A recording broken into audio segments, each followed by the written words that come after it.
All right guys, Automatic Garage back today. We're gonna have a quick video today showing you something that I've been meaning to make a video on for a long time. This is gonna help me help y'all out in the long run. Almost every day I get phone calls, emails, comments saying, hey, my truck is doing this. It won't start, it won't run, it's cutting off, down on power, whatever. And so many times I respond with, well, what is your ICP? What is your IPR, your FICM? Do you have sync, all this stuff? And I get the response of, I don't have a scan tool, I don't have a way to check that. So I can help point you in the direction, the correct direction a whole lot of times if you can give me some data, read the PIDs on these trucks. If you can't, then you're just playing a guessing game. That's when you start throwing parts and stuff and you can't pinpoint exactly what's going on. Most people don't want to spend $500, $600, $800 on a real good quality scanner that can pull all this live data and do stuff on these trucks. So today I'm going to show you an affordable way to have something to be able to pull these PIDs, see what the truck is doing so that I'm not guessing and you're not guessing on throwing parts at it, so that I can help you out.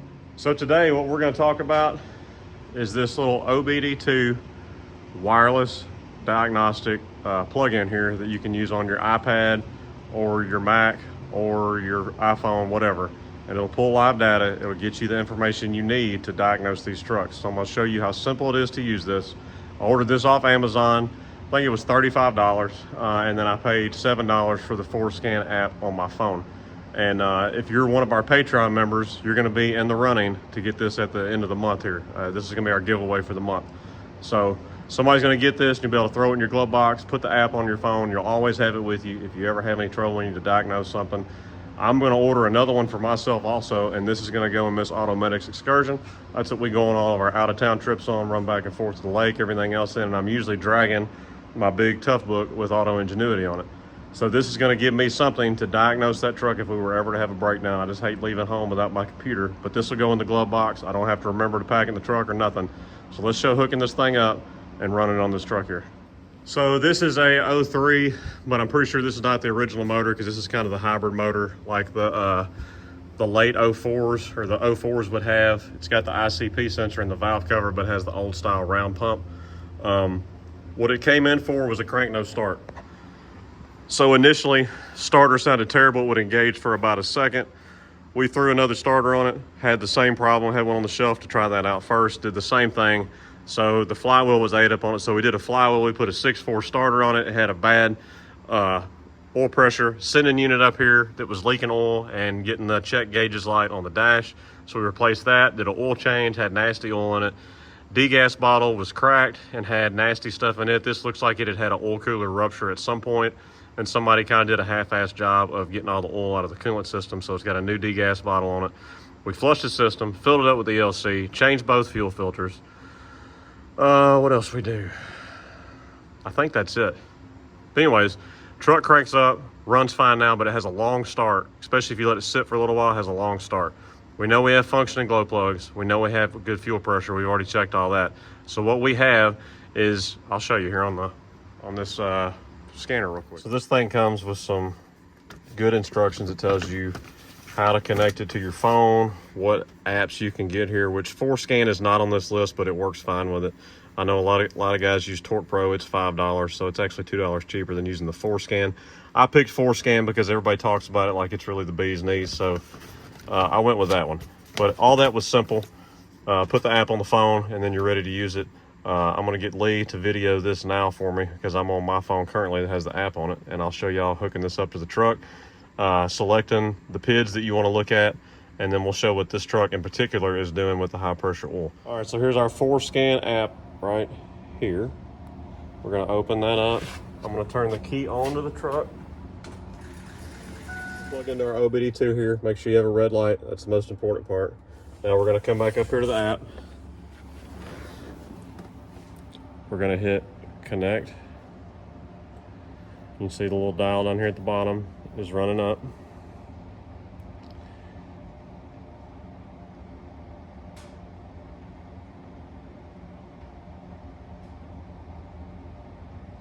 And of course, if you don't get a connection, make sure your Wi-Fi and Bluetooth, as long as they both have to be on. All right, so we're connected now. So now we can go to our dashboard. You can see I already have our ICP, IPR, FICM main power, FICM sync, and our ICP voltage up. So if you wanted to add another one, you go down here, you go to that page, you hit the plus sign, and then it pulls up a whole entire long list of PIDs. You can do your VGT, whatever you want with this. So we're gonna say that's good. So now to go live, we're gonna hit the checkbox there. We're back to our dashboard here. You hit the play button. And if you'll look down here at the scanner now, the lights are going all crazy. That shows you have a connection to it. All right.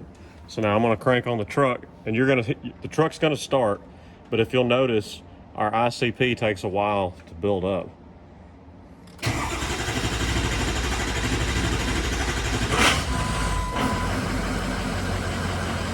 Truck runs great. It's just a long start every single time. And we have it's not a crank no start hot or anything.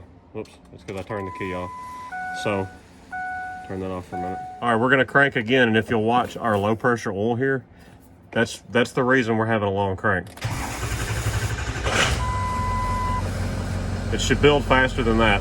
The truck's only sat for 30 seconds. It gets longer the longer it sits. So what we're doing is every single time the truck is turned off, for some reason, we're having to push oil all the way from the low pressure pump back up to the oil filter housing. So we're gonna go check our low pressure oil relief valve, and we're gonna check our drain back valve in the filter housing. Lee already changed the oil on this. We're running an OEM cap, an OEM filter. We got the right oil on the truck. So we know all of that is right. So it's more than likely either that low pressure oil pump relief valve is stuck somewhere in between open and closed, or just a little bit open, allowing the oil to drain all the way back, or our drain back valve is not seated in there properly, or has a tang broke on it, or just isn't sealing up anymore and allowing the oil to drain back down. We have to pump it back up every single crank. All right, so while we're making a video on showing the scan tool here, the affordable scan tool at that, I'm really impressed with it for the money of what you got tied up in it. But I figured I'd go and make this a video of, you wanna be able to diagnose your 6.0 yourself, you wanna be able to work on it yourself. I'm gonna show y'all a couple other things that are invaluable tools for diagnosing that truck that is a must-have here. So as we mentioned earlier, we checked our fuel pressure earlier. This is not an expensive fuel pressure gauge here. What I do have is a hose that I had made so that you can make this long enough to go from where you're testing your fuel pressure, get out from underneath the hood and lay it up on the windshield under your windshield wiper there, so you can drive down the road, because 9 times out of 10, you're gonna have a decent fuel pressure sitting here at idle or just key on. You have to check it under a load. So many times that fuel pressure is going to be dropping. And of course, anything below 45, Ford says is an issue, and you can damage injectors with that. So it's important to check your fuel pressure. You need the appropriate adapter if you're going to go into the port that's on the fuel bowl. What I prefer to do is use my adapter that goes on the upper fuel filter, and you screw the fuel filter housing right onto it. I don't have it here right now. Someone has borrowed it, but that's the easiest way to do that. And versus dealing with that radiator hose that's in your way. Let me show you here. It's just not fun hooking a fuel pressure gauge up right there in that port. I know it's dark right now, but the port is right down there. Because you're dealing with the radiator hose in your way, it's really fun to screw it in there. So if you get a cap that it's an aluminum cap and has the fuel pressure adapter, you can screw in the top. Makes it so much easier for checking the fuel pressure. So that's another thing that I don't have here right now for diagnosing these trucks. So we don't have a high pressure oil leak on this truck, or a crank no start hot or anything like that. But this is an invaluable tool from Accurate Diesel here. It's your air tester that screws into your IPR right there. So that screws into your IPR housing. And another tool that goes along with this is the IPR socket. Makes it so much easier for removing the IPR valve. You don't have to have this, but I think this is like $18 or something. It's the appropriate tool for the job and works great. And this is another one that's not necessary, but having this flip socket for both of your fuel filter caps and your oil filter cap is just convenient to have here. That stays in my toolbox all the time there. But if you have all these along with that scan tool, you can usually diagnose what you need to be diagnosed on this truck to find a high pressure oil leak or a fuel pressure problem, any of those things right there. So now back to this particular truck. Here's your drain back valve. You should check this every time you change the oil on it. Lee changed the oil on it the other day for me before we had it running, and didn't check the drain back valve. But we're going to check it now. This is a brand new one that we're going to swap out with that one if it looks like it needs it. And we're getting ready to pull our low pressure oil pump relief valve out, see if there's any trash on it, see if it's stuck, whatever. probably not gonna be able to show you very good because I got this truck in the lift bay. That's a 2-wheel drive truck. It's really close to the floor, but I'll pull it out and show you the valve itself.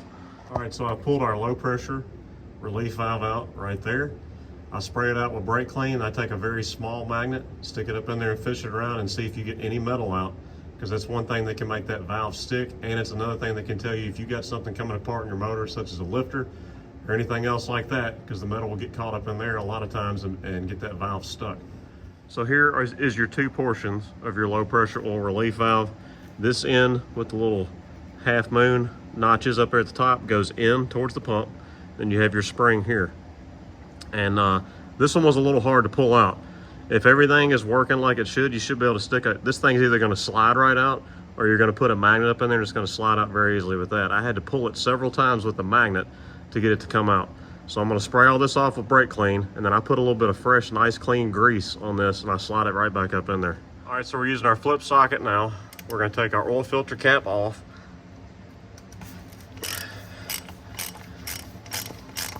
And when you pull this filter out, especially if the truck was just running, it should really be coated up in oil really good. This is dripping some, but I have reason to believe, I think that drain back valve is allowing some pressure to bleed off every single time because the truck's having to work to build low pressure oil. So I went to pull the drain back valve out.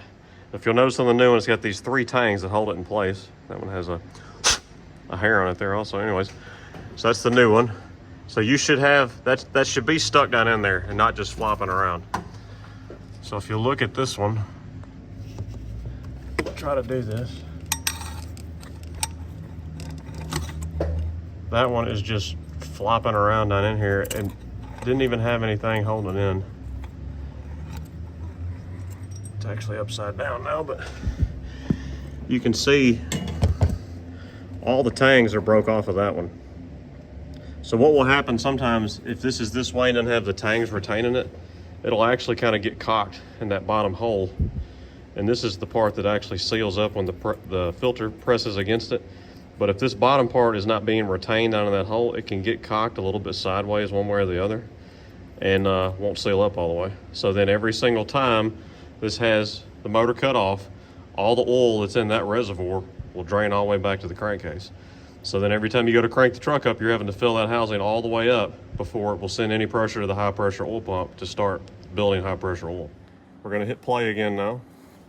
It's probably gonna be a little bit of a long start because we got air in the filter housing and we have air in the low pressure oil pump because oil drains out when you pull that drain out also.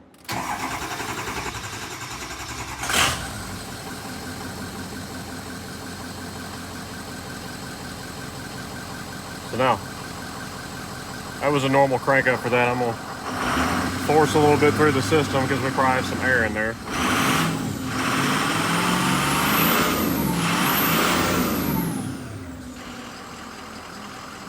So now, show the low pressure oil on the dash here. Turn the light on. So another good thing that'll tell you if that valve is leaking, when I turn the truck off here, see it's still reading pressure up there. So it's not just bleeding all the pressure off immediately. Now it cranks right up just like it's supposed to.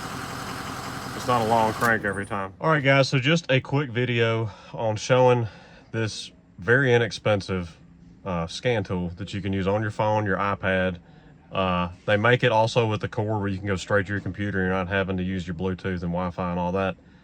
If you wanted to go that option also, I will put a link in the description for the exact one that I bought. I'm running 4 scan, but you can use Torque Pro or a lot of the others and it will work the same. But anyways, this is an invaluable tool. If you want to call me, message me, whatever, and help me help you diagnose your truck, I'm gonna have to have some numbers. So I can't help anybody point you in the right direction if you can't tell me what your truck's doing upon cranking, if you haven't checked your fuel pressure. So those tools that I show you don't necessarily have to go buy that air tester tool. If you know you have a high pressure oil leak, you're gonna need to at that point if you get to having one.